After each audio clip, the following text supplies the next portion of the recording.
Mama, I thought doctor said you cannot even stand. Chloe, I can explain. So all these months was a lie? My daughter, please listen to me first. So you are not sick after all? 7 months of my life for this? What if I told you that the woman who hugged you tightest at your wedding could be the same woman planning to destroy your marriage before it even started? My name is Chloe, and on the day I married Daniel, I thought I had won the lottery of love. The church was full, the choir was singing, and Mrs. Williams, my new mother-in-law, held my hand and smiled for the cameras like I was the daughter she always wanted.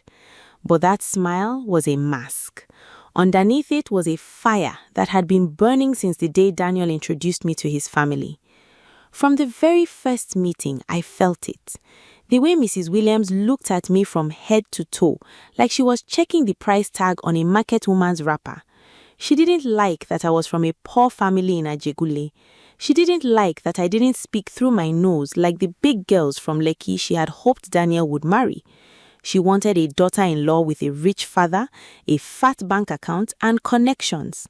I came with none of that. I came with love, hard work, and a heart that genuinely cared for her son. But Daniel didn't care about any of that. He loved me. He used to say, "Chloe, my mother will come around. Just give her time." I believed him. I prayed for it. I fasted for it. I smiled through every cold greeting, every snide comment about my local accent, every time she compared me to other girls in front of me. When Daniel proposed, Mrs. Williams cried, but they were not tears of joy. I heard her on the phone with her sister, voice shaking with anger. This small girl from nowhere wants to carry my son's name over my dead body. Still, we got married. The wedding was beautiful. My mother danced until her wrapper nearly fell off. My father, a retired civil servant, gave a speech that touched every heart in that hall. For one day, I forgot about Mrs. Williams' coldness. For one day, I felt like I belonged. The morning after the wedding, Daniel and I packed our bags for our honeymoon. We were going to spend 5 days in a beautiful resort in Calabar, a gift from Daniel's company. I had never been on a flight in my life. My heart was doing somersaults of joy as we checked in at the airport, hand in hand, husband and wife. I remember looking at Daniel's face, so peaceful, so happy, and thinking, this is it.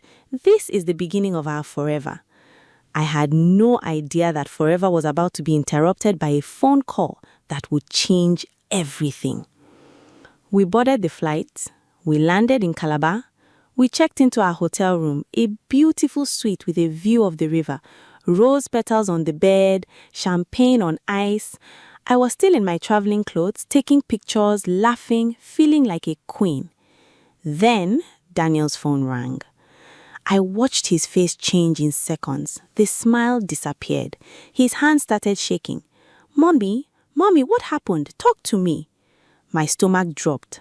I knew somehow, deep down, that our honeymoon was already over before it had even begun. "She's had a stroke, Chloe. My mother has had a stroke," Daniel shouted, already throwing his clothes back into his suitcase. My heart sank into my stomach. A stroke? Mrs. Williams, who just 2 days ago danced at our wedding reception until her wig nearly fell off, had suddenly had a stroke? "Daniel, calm down. Did the hospital confirm it? Who told you?" "My aunt called. She said Mommy collapsed at home this morning. They've rushed her to the hospital. Chloe, I have to go. I can't sit here in Calabar enjoying myself while my mother is fighting for her life." I understood. Of course I understood. What kind of wife would I be if I told my husband not to rush to his sick mother? So, within 2 hours of arriving at our dream honeymoon destination, we were back at the airport boarding a flight home.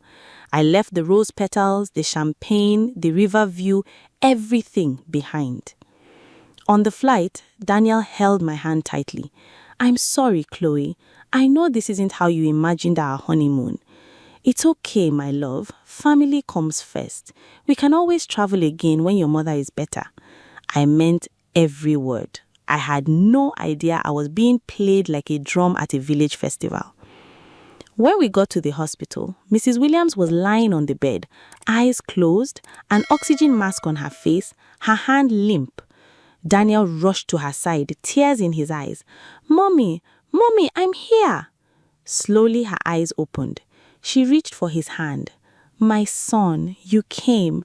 I thought I would die without seeing your face again."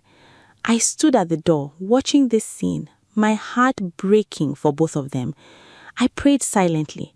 "God, please heal my mother-in-law. Please don't let this woman die." The doctor said the test showed mild symptoms consistent with a minor stroke and that she needed rest, physiotherapy, and close monitoring. From that day, our lives changed completely.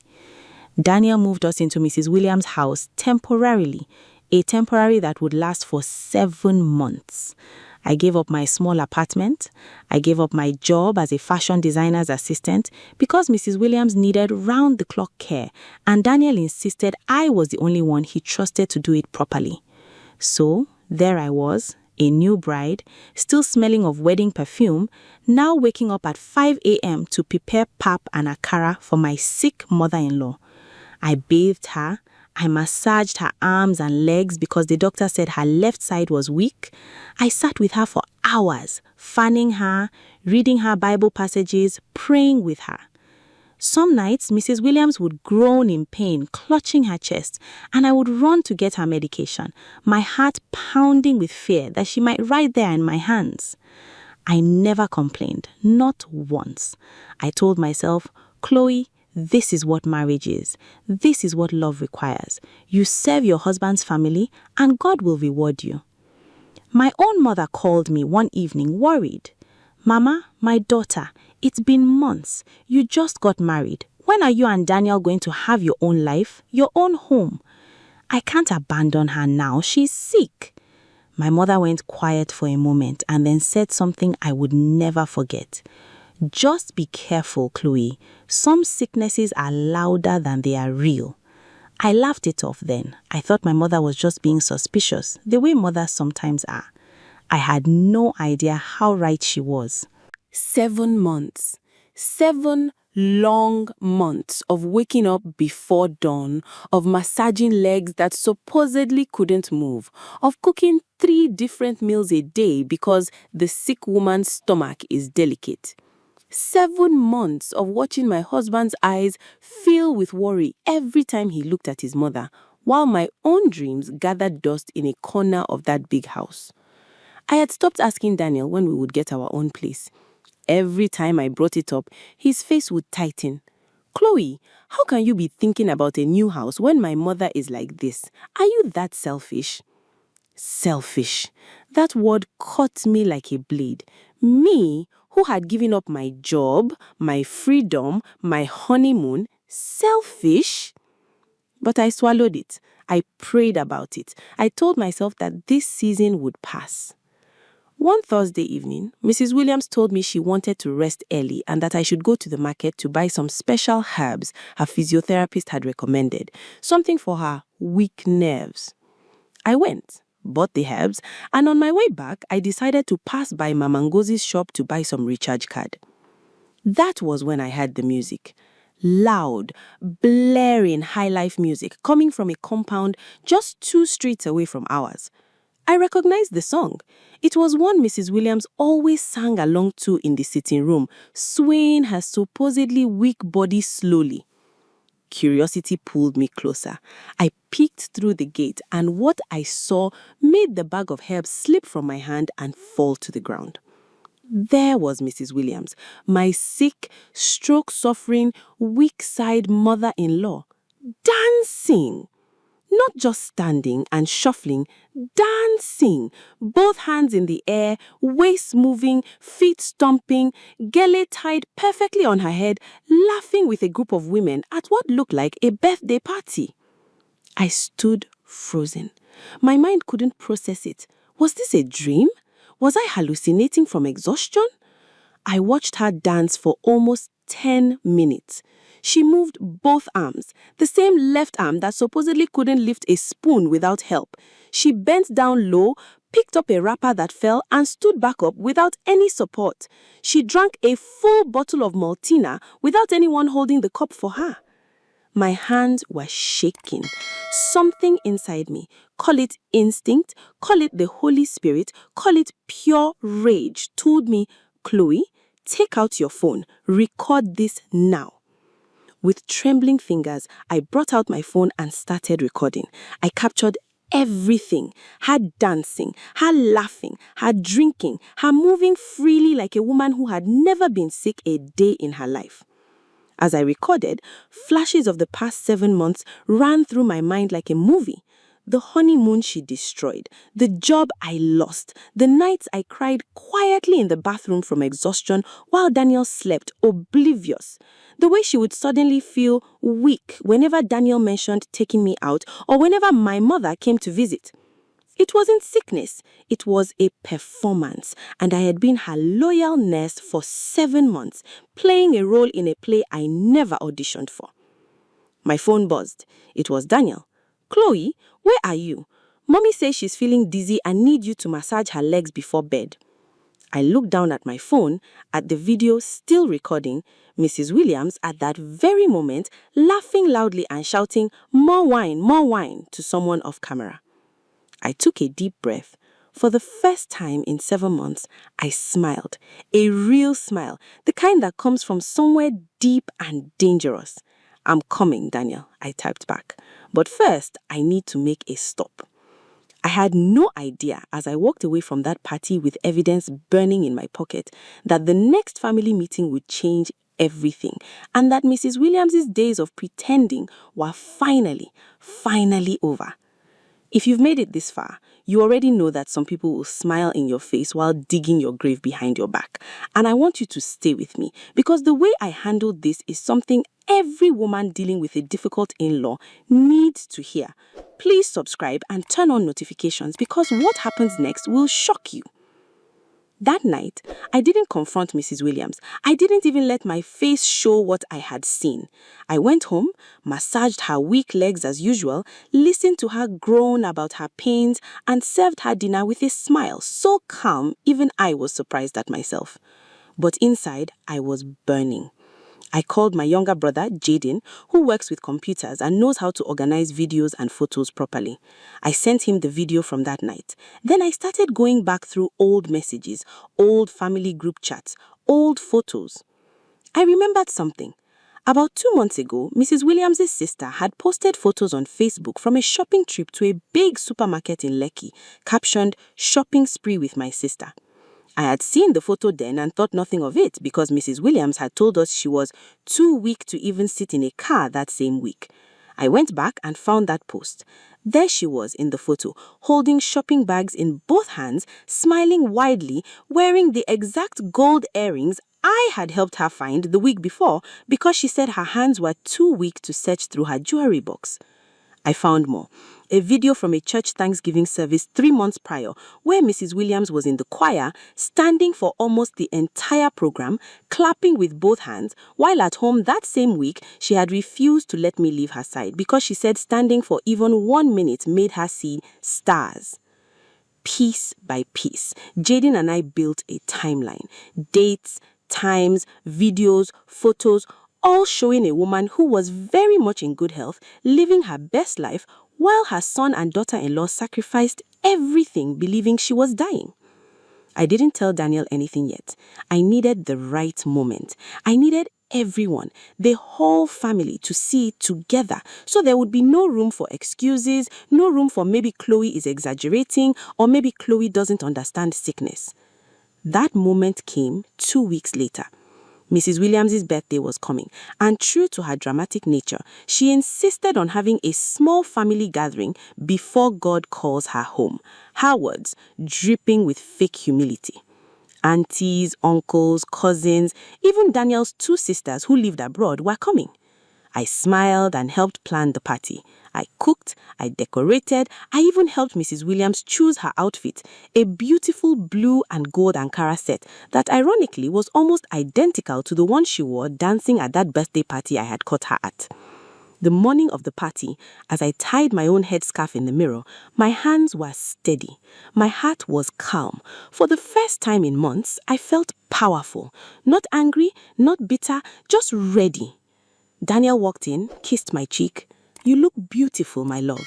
Thank you for everything you have done for my mother these past months. I know it hasn't been easy." I looked at him in the mirror and said softly, "Daniel, today you are going to understand exactly how not easy it has been. All of it." He frowned, confused. "What do you mean?" I just smiled and picked up my phone, the phone that now held a video presentation Jaden had helped me put together with dates and timestamps. "You'll see, my love. Everyone will see." The party was in full swing by 4 p.m. The compound was decorated with balloons and banners that read, "Celebrating God's Faithfulness, Mrs. Williams at 60. Aunties in their best lace, uncles in flowing agbada, cousins running around with plates of jollof rice and fried meat. Mrs. Williams sat on a decorated chair like a queen on her throne, receiving greetings, fanning herself dramatically every few minutes, occasionally saying things like, my strength is not what it used to be since that stroke," while accepting another plate of food. Daniel stood up to give a speech. "I want to thank God for sparing my mother's life. 7 months ago, we almost lost her, but God and my wife Chloe's dedication brought her back to health." Everyone clapped. Mrs. Williams wiped a fake tear from her eye and blew a kiss toward me. "My darling daughter-in-law, God will reward you." That was my cue. I stood up, smoothing my dress, and took the small projector Jaden had helped me set up earlier, connected to a portable speaker. "Thank you, Daniel. Thank you, everyone. Before we continue, I actually have something to share, a kind of tribute video to celebrate Mama's strength and recovery over these past months." Mrs. Williams's face lit up. Chloe, you shouldn't have." She even adjusted her gilly, ready to be admired. I pressed play. The first video came up on the wall. Mrs. Williams dancing at that birthday party, both arms in the air, waist moving freely, the date and timestamp clearly visible in the corner. The exact same week she had told Daniel she couldn't lift a spoon without help. The room went quiet. The next clip, the church choir video, Mrs. Williams clapping with both hands, standing for the entire service. Same week she told me standing made her see stars. Then the photo, Mrs. Williams in Lekki, shopping bags in both hands, wearing the gold earring she claimed she was too weak to find herself. Gasps started rippling through the room. Daniel's face had gone pale, his mouth slightly open, eyes moving from the screen to his mother. I kept my voice calm, steady, even gentle. I put this together because I wanted everyone, especially Daniel, to really understand the journey Mama has been on these past 7 months. Because while we were told she was bedridden, weak on one side, unable to do anything for herself, I let the next video play. Mrs. Williams dancing again, this time at a different event, 3 weeks after the stroke, laughing and lifting a tray of drinks with both hands. While we were told she was bedridden, weak on one side, unable to do anything for herself, Mama was actually out, dancing, shopping, and singing in the choir. The same week Daniel cancelled our honeymoon, the same week I left my job, the same months I woke up at 5 a.m. every day to care for a sickness that it seems only existed when Daniel or I were watching. The silence in that room was so thick you could hear the balloons rubbing against each other in the breeze. Mrs. Williams's fan stopped moving. Her mouth opened and closed like a fish out of water. "Chloe, this is not what it looks like. I had good days and bad days. That's how stroke recovery works." "Mama," I said gently, "stroke recovery doesn't include dancing at a party 2 days after the diagnosis while you told your son you couldn't sit up in bed." Daniel turned slowly to face his mother. His voice when it came was barely above a whisper, but it carried across the entire silent compound. "Mommy, is this true? Mommy, is this true?" Daniel's voice rose, cracking with hurt and disbelief. "Did you fake a stroke? Did you lie to me? Did you destroy my wife's honeymoon? Take away 7 months of our lives together? Make my wife a nurse for nothing? For a lie?" One of Daniel's older aunties stood up, her face hard. "Comfort," she said, calling Mrs. Williams by her first name, something I had never heard anyone do. "Is this true? Because if this is true, you have done something very wicked. This girl gave up her job for you. She gave up her honeymoon for you, and you were dancing at parties behind her back?" Mrs. Williams started crying, real tears this time, the kind that come when you are caught, not the kind for sympathy. I didn't want my son to be tied down so fast to a girl I didn't choose. I thought if I kept them busy with me, if I kept Chloe close where I could, mold her, maybe things would be different. I didn't mean for it to go on this long, but then it became easy. Everyone believed me. "Easy?" I finally spoke, and my voice didn't shake at all. "Mama, do you know I cried in your bathroom many nights from tiredness? Do you know I cancelled plans with my own mother because I was scared something would happen to you while I was away? I prayed for you. I genuinely loved you even when you didn't love me." Daniel sat down heavily, holding his head in his hands. Then he looked up at his mother with eyes I had never seen him on before, eyes that had finally, completely opened. "Mommy, you used my love for you to hurt my wife. You used my fear of losing you to control both of us. Do you know what you've done?" "Daniel, please, my son." "No." He stood up, walked over to me and took my hand in front of everyone. "Chloe, I am so sorry. I am so sorry for every moment, every sacrifice, every tear you cried while I was too blind to see what was happening in my own house." The aunties and uncles started talking all at once, some scolding Mrs. Williams, some shaking their heads, one uncle saying loudly, "This is why I always say, do your own investigation before you cancel your son's honeymoon for any small headache." Despite the heaviness in the air, a few people actually laughed at that, breaking the tension just a little. Mrs. Williams sat alone now, her birthday crown of fake flowers slightly crooked on her head. No one rushing to comfort her, no one fanning her, no one bringing her another plate of food. For the first time in 7 months, she looked truly, genuinely weak, not from any stroke, but from the weight of being seen for exactly who she was.